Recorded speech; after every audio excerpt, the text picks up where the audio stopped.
Okay. There's a few things. The book is an adventure story with a twist and a difference, which is not your usual one. It tells the story of a young boy and how he grows up during this particular war, and his friends, young women, and how they all grew up together in the war and the challenges that they faced at that point in time. It is entirely based on historical record, though fictionalized. I got access and learned to read German military records, German court records in particular, and particularly consulting the Bondelswarts people, the Nama people themselves.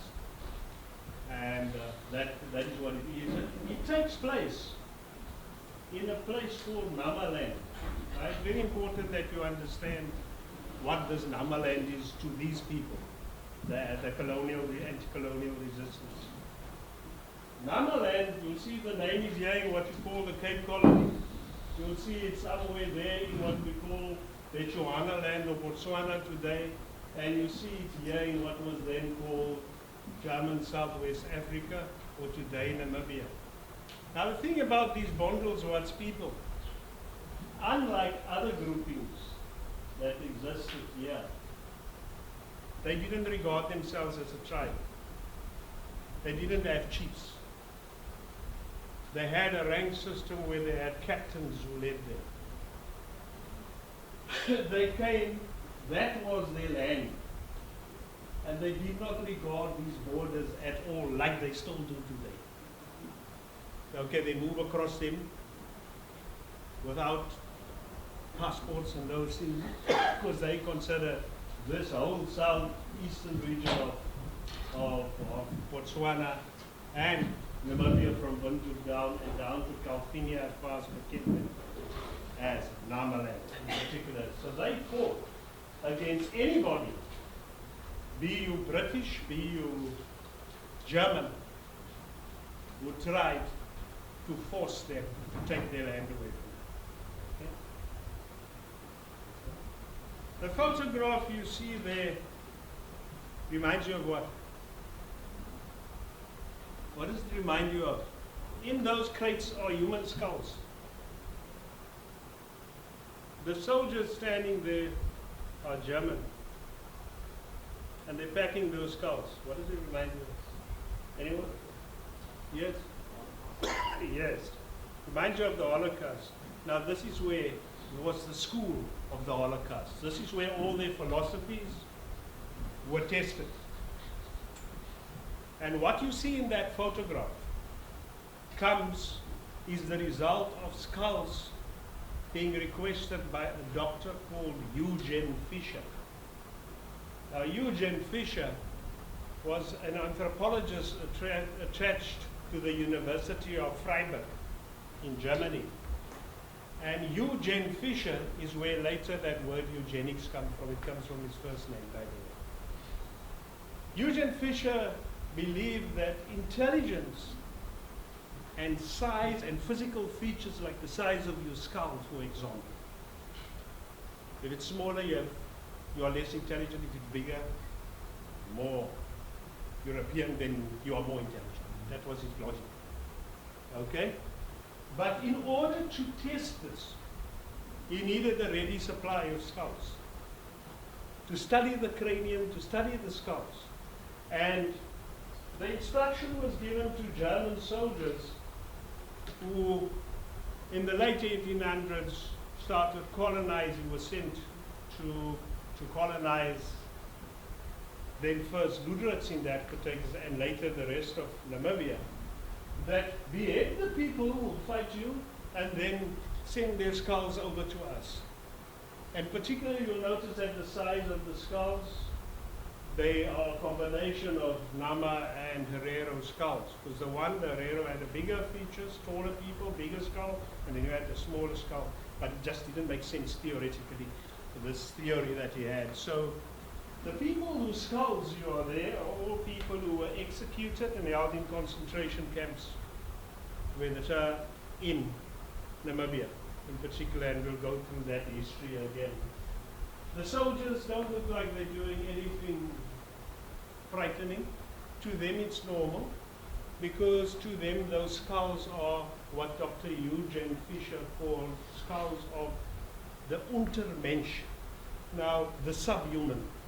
In other words, the people whose skulls, according to the German and Eugene Fischer, were not yet fully human, half animal, so it was fine to kill them, behead them, and then use them to make anthropology studies of that. That's the way those men looked. For them, it was business because they're quite happy, like that one over there, because they get paid for each skull as soldiers. So it was an extra source of income besides your miserable army pay that you got.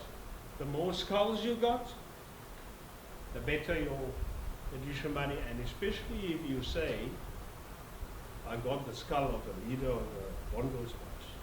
And there was a lot of corruption because some of these soldiers claimed to be the skull and it would never be the skull.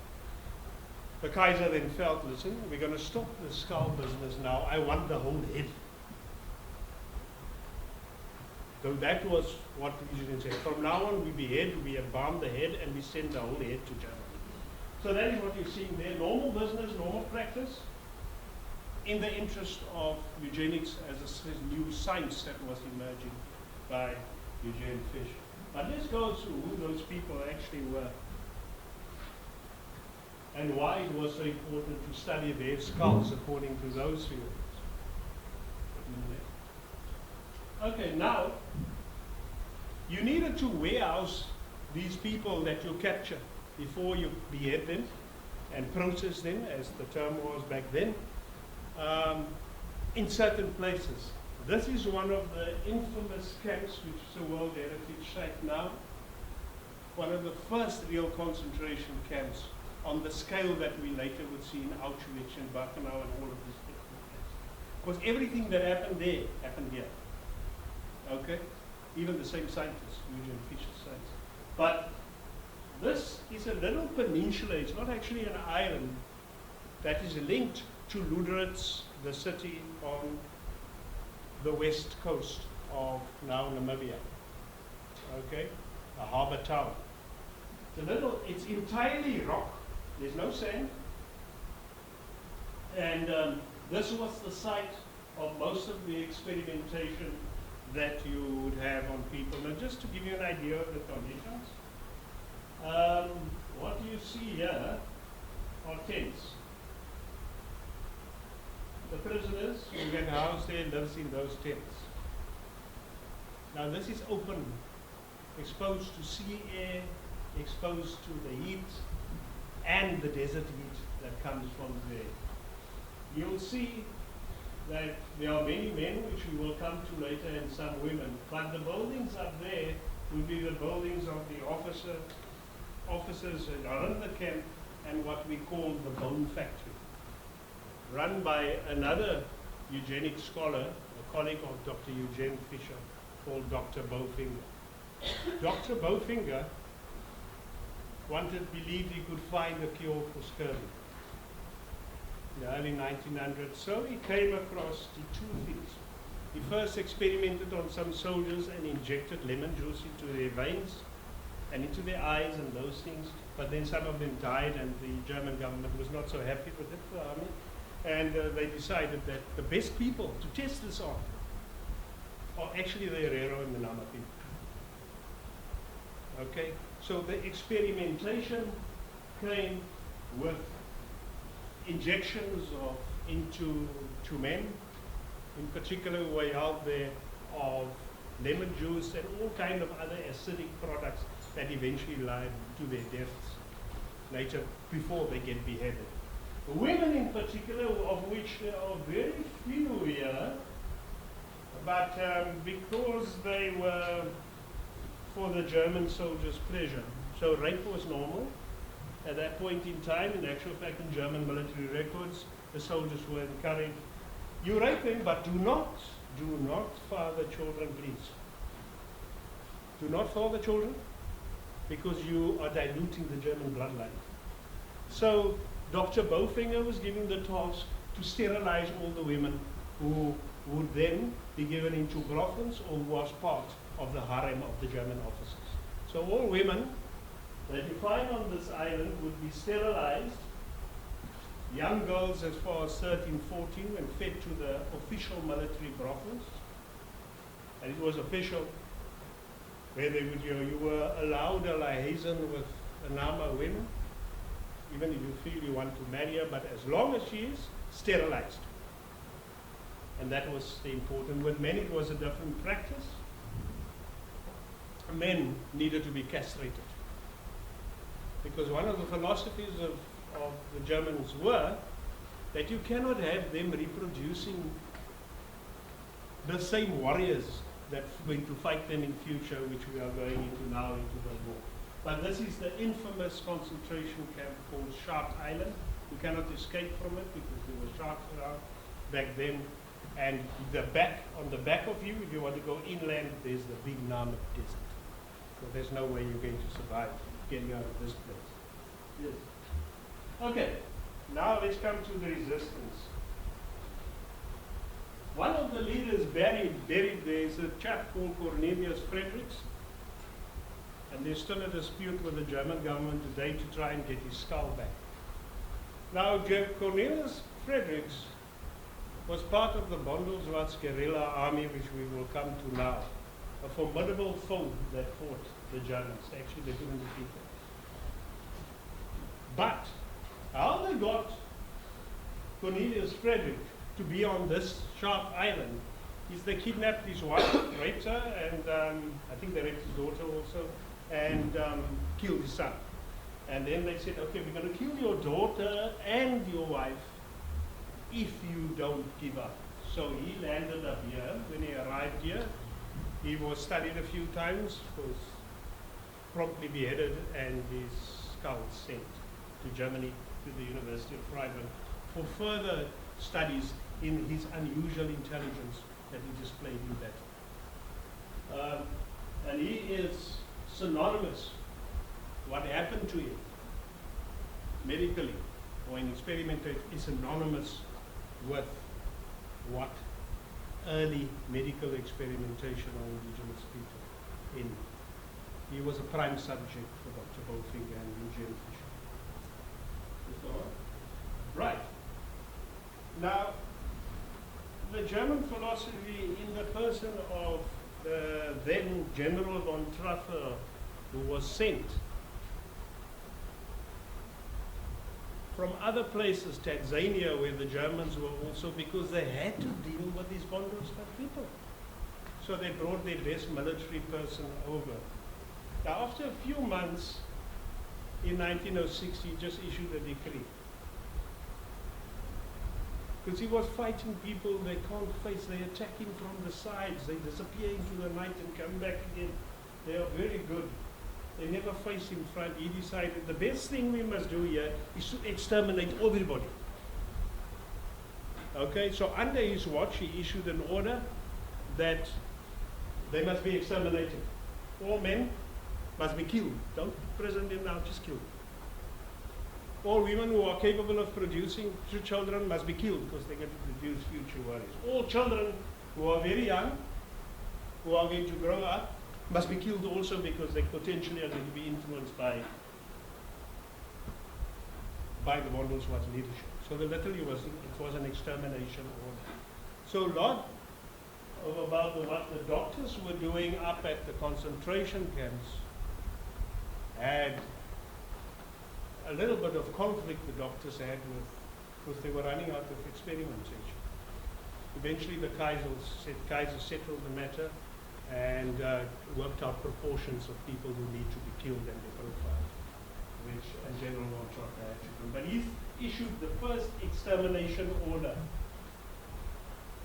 A genocidal order was issued by him. Villages must be burnt, women must be raped, whatever, then men must be castrated, because they also had a belief that if you castrate men, then they will become less aggressive, which of course is not true, but that was their notion of thinking at the time. Now this tree was the other part of the practice.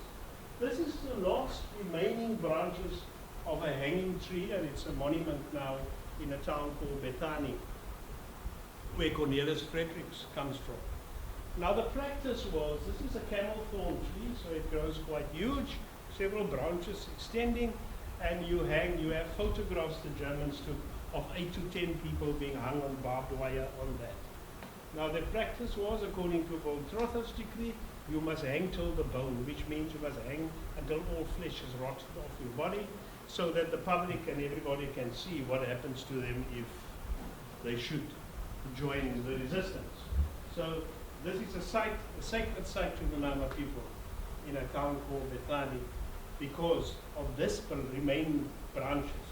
Literally hundreds were on by with barbed wire. Now, here we come to the fighters, and there's something distinct about them I want to go through. I told you, the Bondelswarts, it's a strange name, you know. Why call people that? Let me just translate it here. It literally means bunch of blacks. The British call them a bunch of blacks, the Dutch call them a Bondelswarts, and the German call them a Bondelswarts. So, now there was something distinctive about him. You see that man standing there, his name is Jakob Marengo. His father was a Rero and his mother was Nama. Next to him is a San Bushman from the Veary area, or what is now in the south, the more northern Cape. This man standing over here is from the Eastern Cape. He's a steerman who, by later generations of the famous steerman, David Steerman family. And what this tells you, and together with them, for example, were Afrikaners, local who do not fit into the normal narrative that you might hear about them. There were Australian soldiers and Irish soldiers who stayed behind after the South African War and joined them. So they were a non-racial army. They were highly trained.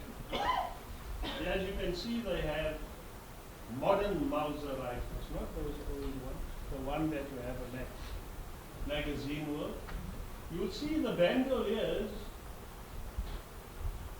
to tell you, they all come from the German officer. So the rule was, you kill the German officer and then you get his bandolier, you kill him and then you take his uniform, you kill him and then you get the promotion, and you kill him and then you take his rifle. So this is literally, this picture was taken at 1906 at the farm of an Afrikaner supporter who used to house them out in southern Namibia, and also was involved in the arms trade with the cattle trade. So that is who these people are. That is the leadership of the Bondelswarts movement, non-racial, highly trained guerrilla, and highly educated. Jakob Marengo, most of these people attended school at an orphanage, and they're run by the Catholic Church in a town called Pella, close to the Northern Cape. Now, it doesn't mean they were orphans because their parents were dead. They were orphans because they were of mixed descent. Because that's where most of the kids ended up being taken by the church, taken by the authorities, and educated there. There was some philosophy because they're all white or something like that, or something, maybe their blood, maybe they are more susceptible to Western influence. So many of them, like Marengo, could write Latin, write English, speak Afrikaans, speak Dutch, sorry, not Afrikaans, and German fluently. Okay? And they had a classical education from the Catholic Church. So many of them were Catholics. Some of them, like the gentleman over there, just to show they had different faiths, was from the Ethiopian Coptic Church. He believed, he came all the way from Eastern Cape because he believed that the Germans, that the Bondelswarts are the chosen nation of God, like Israel. And some of them did not believe it at all in any form of religion. So these people were also a mix of different beliefs, all unified under one man called Jakob Marengo in the 1906 period. Right. Let's go. Over here in the middle is another important leader of the Bondelswarts. I want to tell you about this photo that you took. He is very white of complexion, and he has a moustache that almost emulates the Germans. The Germans called him the fox of all foxes because of his brilliant military mind. Okay? He has a German father and an Armen mother. And he was a leader of the group of the Bondelswarts that settled in the Botswana area that I showed you there. Okay? With him here, in that uniform, and it was captured with, they captured him with that person. That is an askari.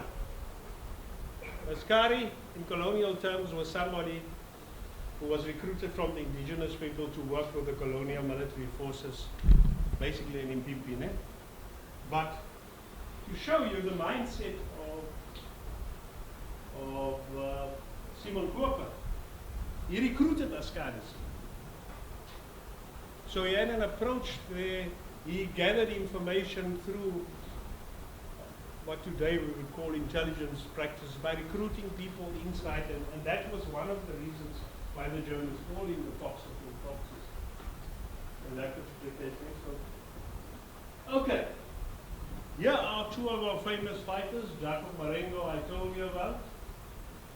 This gentleman over here is called Titis Mates. Looks like something out of a Western movie, is it? And so does the terrain.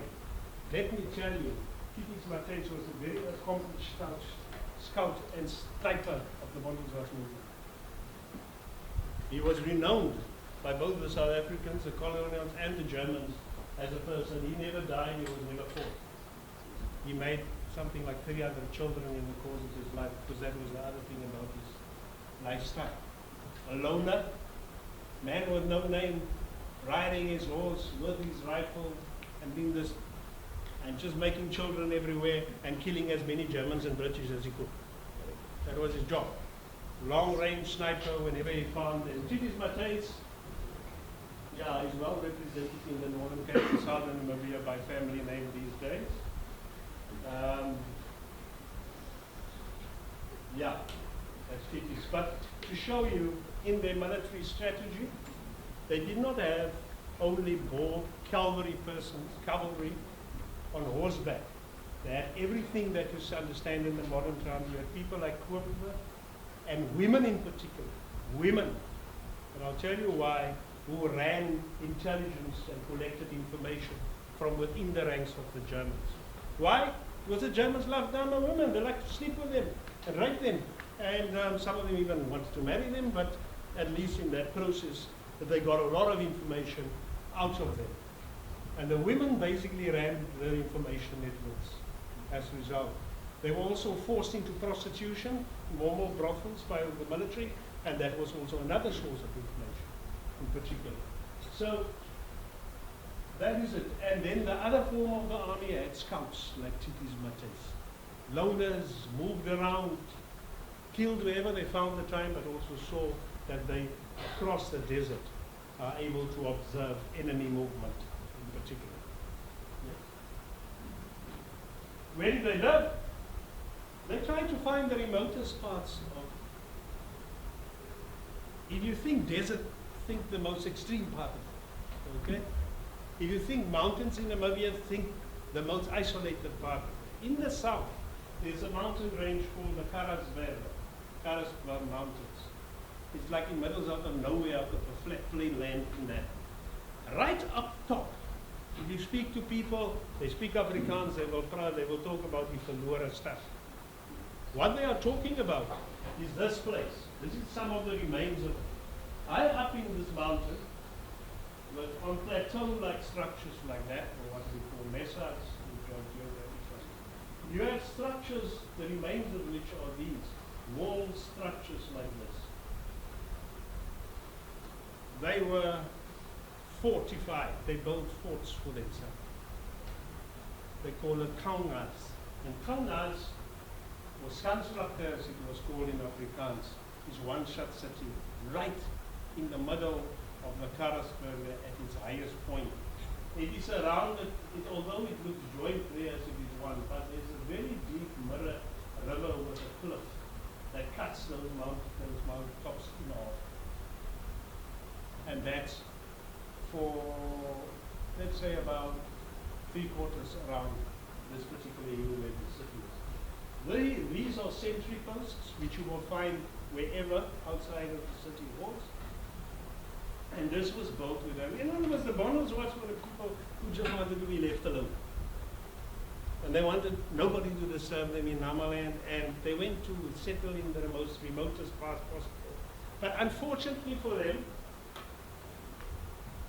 diamonds was discovered along in the Namibia, what is now Namibia area, along the river area, and some of it, they were the risk to the Germans who wanted to get involved in mining at that point in time.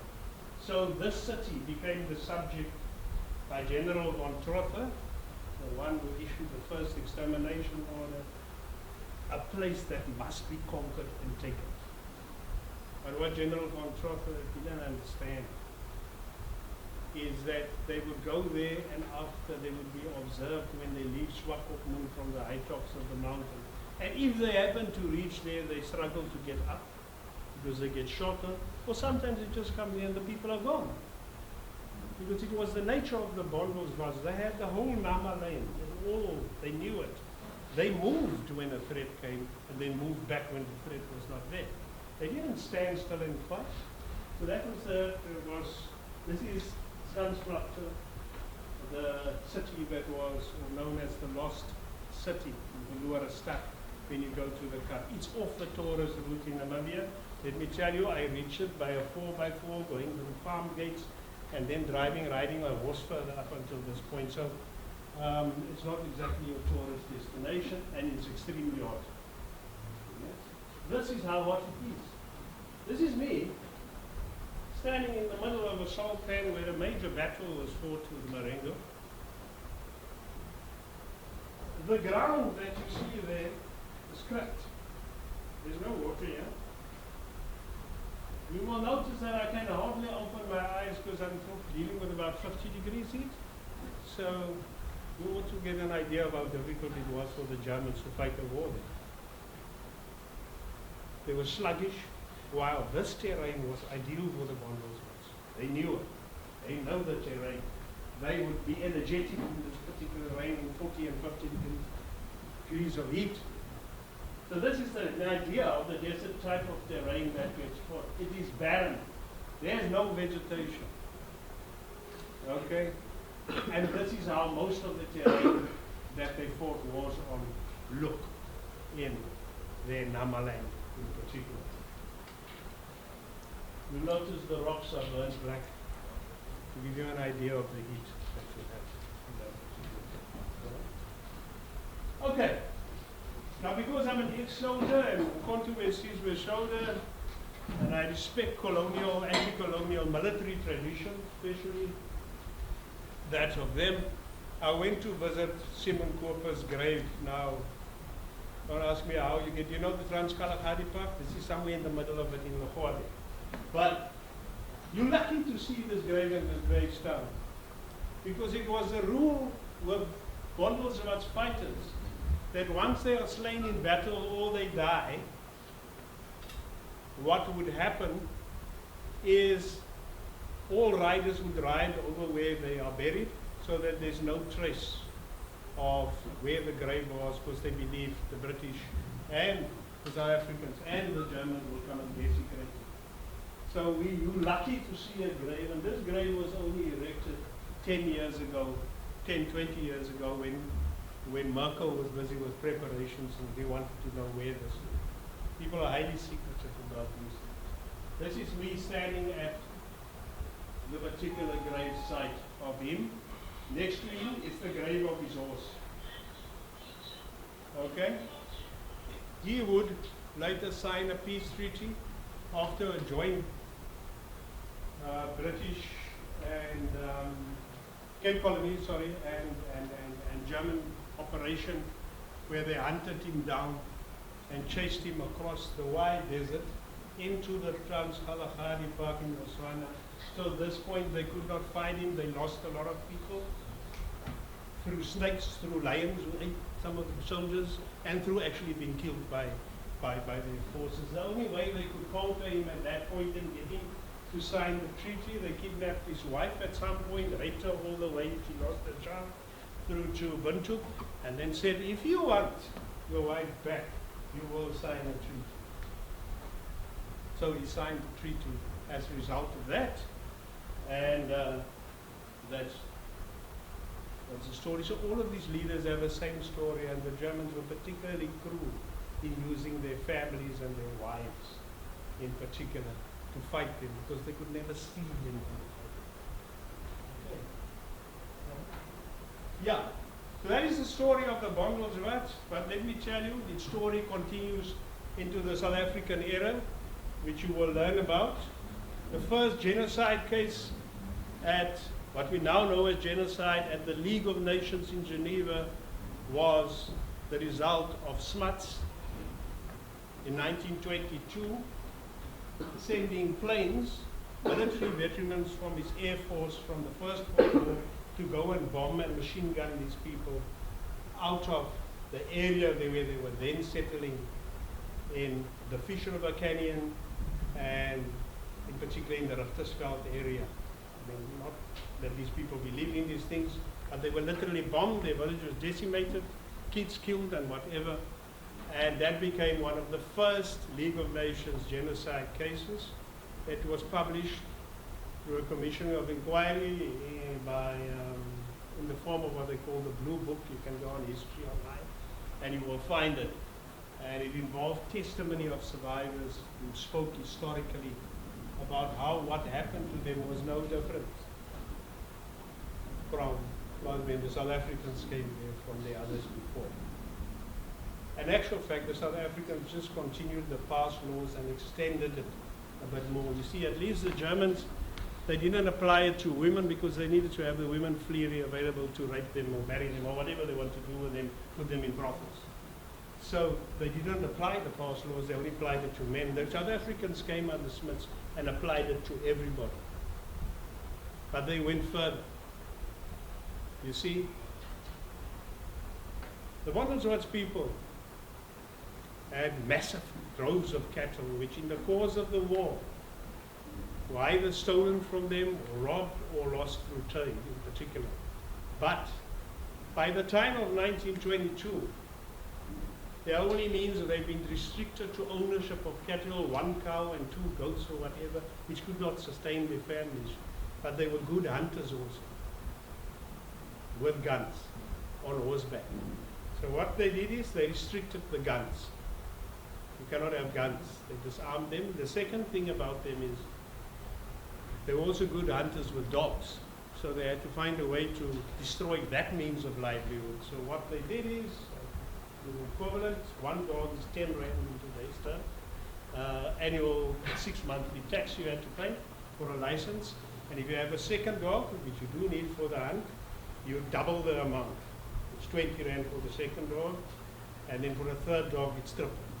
So nobody could afford this. These are people who lived off the land, lived by trade. You destroy all of this, how are they going to feed themselves? But the South Africans explained their logic openly. They want them to work on the farms, because there's no labor from South Africa that is going to come and work there in the middle of the desert and run farm ranches and those sort of things. So these people must do it. And that is what those law. And that law of the dog tax is what led to a rebellion where the Bondelswarts organized as far as Calvinia and in the Cape Colony and way up north an army to come and deal with the South Africans once and for all, wherever they find themselves, Smuts' people. And because of the dog tax, because now they have no other means of survival. They couldn't go back to that city up there. It just was not viable anymore. Okay, so that's the story of the Bondelswarts. First non-racial army. Forget about Umkhonto we Sizwe, which I was part of. It was the first militarized anti-colonial resistance on horseback.